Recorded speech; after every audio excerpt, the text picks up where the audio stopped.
নমস্কার, নির্বাণ কিচেনে আপনাদের স্বাগত।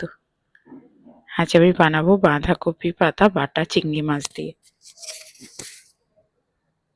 তো এখানে আমি বাঁধাকপির পাতা নিয়ে নিয়েছি, ডাঁটিগুলো ফেলে কচি পাতাগুলো আমি এখানে কেটে নিয়েছি। এবার আমি কড়াইতে একটু জল দিয়ে দিলাম, দিয়ে এর মধ্যে একটু নুন দিয়ে আমি পাতাগুলোকে ভাপিয়ে নেব।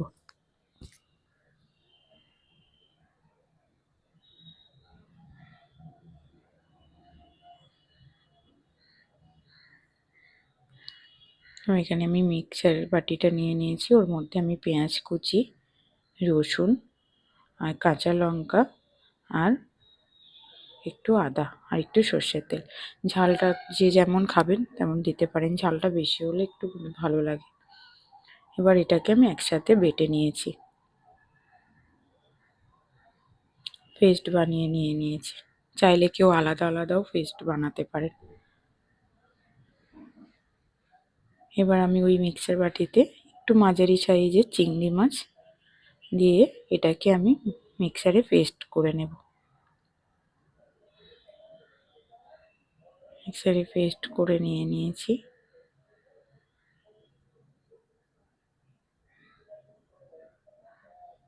এবার দেখুন কফি পাতাটা কিন্তু মোটামুটি সেদ্ধও হয়ে গেছে। এবার এটাকে আমি জল ঝরিয়ে নামিয়ে রেখেছি, নামিয়ে বেটে নিয়েছি মিক্সারে।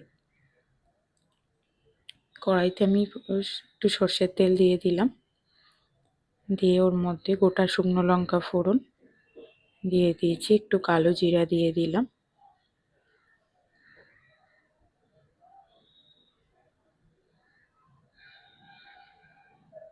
দিয়ে পেঁয়াজ আদা রসুনের পেস্ট আর কাঁচা লঙ্কার পেস্টটা দিয়ে একটু সামান্য নুন দিয়ে দিয়েছি যাতে না ছিটায় মশলাটা। দিয়ে মশলাটাকে আমি ভালো করে কষিয়ে নেব যতক্ষণ না মশলা থেকে তেল ছাড়ে।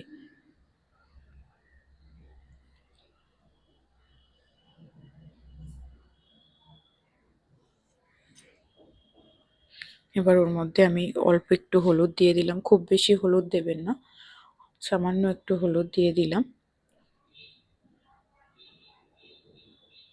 এখন মশলাটা কিন্তু কষানো হয়ে গেছে, মশলা থেকে তেল ছেড়ে দিয়েছে। এবার ওর মধ্যে আমি চিংড়ি মাছ বাটাটা দিয়ে দিলাম। চিংড়ি মাছ বাটা দিয়ে চিংড়ি মাছ বাটাটাকে ভালো করে আমি ফ্রাই করে নেব, কষিয়ে নেব চিংড়ি মাছটাকে। শীতের দিনে দুপুরে কিন্তু গরম ভাতের সঙ্গে কফি পাতা বাটা চিংড়ি মাছ, তাও আবার চিংড়ি মাছ দিয়ে, একদম জমে যাবে। ওর মধ্যে আমি স্বাদ মতো নুন দিয়ে দিয়েছি, দিয়ে চিংড়ি মাছটাকে ভালো করে আমি কষিয়ে নিয়েছি।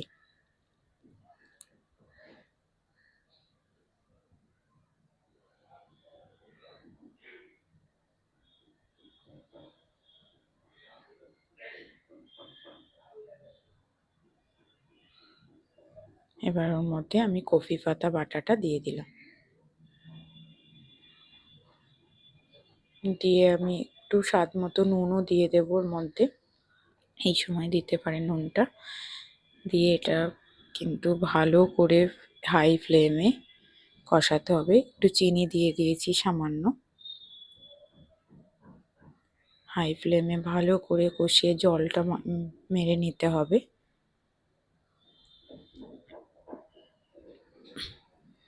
এখন জলটা মরে গেছে অনেকটা, মোটামুটি কষানো হয়ে গেছে। কপি পাতা বাটা কিন্তু রেডি হয়ে গেছে। নামানোর ঠিক আগে একটু সর্ষের তেল দিয়ে দেব, দিয়ে একটু নেড়ে কিন্তু আমি এটাকে নামিয়ে নেব।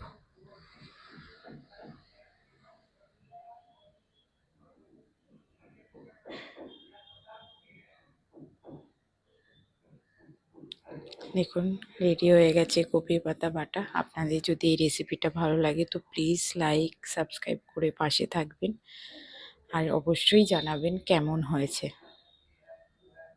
গরম ভাতে দুপুরে গরম ভাতের সাথে কিন্তু এই মেনুটা একবার বানিয়ে দেখতে পারেন।